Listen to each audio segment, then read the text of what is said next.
आपण बघणार आहोत समानार्थी शब्द. समानार्थी म्हणजे समान अर्थ असलेले वेगवेगळे शब्द वेगवेगळे आहेत पण अर्थ एकच असे शब्द आपण आज बघणार आहोत. हे तुम्हाला आता चांगलं माहिती आहे. 1-1 मार्कासाठी हा पोलीस भरतीसाठी क्वेश्चन येत असतो. तर 1-1 मार्काने जेव्हा आपण फेल होतो तेव्हा त्या 1 मार्काची किंमत आपल्याला कळते. हे असे शब्द फक्त वाचून आणि हे करून असं होत नसतं. तर तुम्ही बुक स्पेशल त्याचं समानार्थी शब्दांचं बुक जर रीड केलं तर तुम्हाला यातले भरपूर शब्द असे पाहायला मिळतील. हे बघा, जर आपण संघर्ष केले तरच आपण यशस्वी होणार आहे. तर प्लीज अभ्यास करा चांगला. ठीक आहे, चला बघू. अरण्य. अरण्य हा या शब्दासाठी बघा किती समानार्थी शब्द आहेत. जंगल, वन, कानन, विपण हे सगळे समानार्थी शब्द आहेत. आकाश. आकाश म्हणजे आभाळ, गगन, अंबर, नभ, अंतराळ हे एवढे शब्द आहेत त्याच्यासाठी. अश्व म्हणजे घोडा, वारू, तुरुंग. आश्चर्य. आश्चर्य शब्दासाठी नवल आणि अचंबा हे 2 शब्द आहेत. आहार. आहार म्हणजे आपण जे रोज जेवण करतो, खाद्य, भोजन. अनल. अनल म्हणजे अग्नी, आग. आठवण. आठवण म्हणजे आपण आता तुम्ही सतत कोणाच्या तरी आठवणीत मग्न असतात, ती आठवण. स्मृती, स्मरण. अमूलाग्र म्हणजे मुळ्यांपासून शेंड्यापर्यंत, झाडाच्या मुळ्यांपासून त्या शेंड्यापर्यंत म्हणजे अमूलाग्र. आई. आई माहिती आहे आपल्याला, आई आपल्यासाठी किती कष्ट करत असते. रात्रंदिवस तुम्हाला जे पाहिजे ते मिळवण्यासाठी कष्ट करते आई वडील आपले. तेच जननी, माय, माता, माऊली. आकांक्षा. आकांक्षा म्हणजे आपली इच्छा, आशा.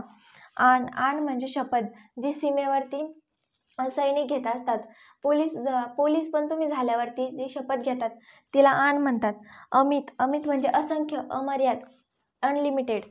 आळशी. आळशी शब्दासाठी बघा कामचुकार आणि मंद हा समानार्थी शब्द दिला आहे. अर्थ. अर्थ म्हणजे आपण मिनिंगफुल म्हणतो, मिनिंग, भावार्थ, मतलब, उद्देश.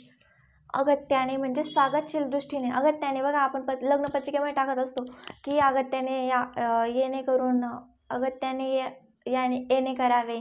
तसेच स्वागतशील दृष्टीने म्हणजे स्वागत आहे, तुमचं या लग्नामध्ये स्वागत आहे. आस्था. आस्था म्हणजे आदर, जिव्हाळा. आपण बघा मोठ्या वडीलधाऱ्यांचा आदर करतो त्याला म्हणतात आस्था. अभ्यास. अभ्यास म्हणजे व्यासंग, सराव, परिपाठ. आता तुम्ही बघा भरतीसाठी किती अभ्यास करताय, त्यासाठी काय सराव आणि परिपाठ हे 2 समानार्थी शब्द दिलेले. अवहेलना म्हणजे अपमान. अंगना म्हणजे स्त्री.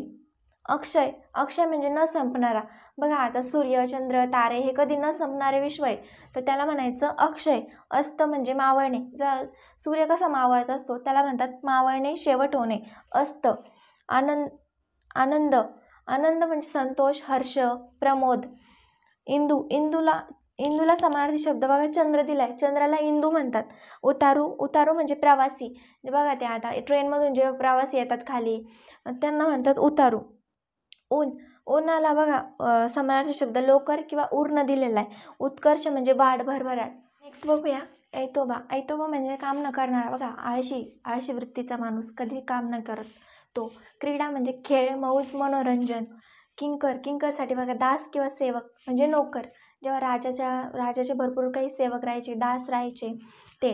खून. खून म्हणजे चिन्ह, एखादी निशाणी. खग. खग म्हणजे पक्षी किंवा विहंग. काळोख. काळोख बघा अंधार, अंधार म्हणजे रात्री अंधार पडतोच ना त्याला काळोख म्हणतात.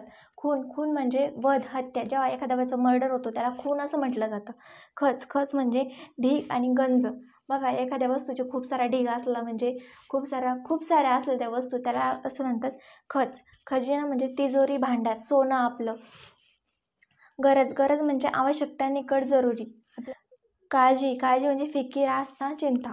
फिकीर करतो आपण एखाद्या आता सपोज आपली आई आजारी आहे तर आपल्याला काळजी वाटतेच ना ती. डौल. डौल म्हणजे ऐट, दिमाग, रुबाब. गर्दी. गर्दी म्हणजे दाटी, खच. आता बसमध्ये जाताना बघा प्रवाशांची किती गर्दी असते. ढग. ढग म्हणजे मेघ, जलद, पयोधर.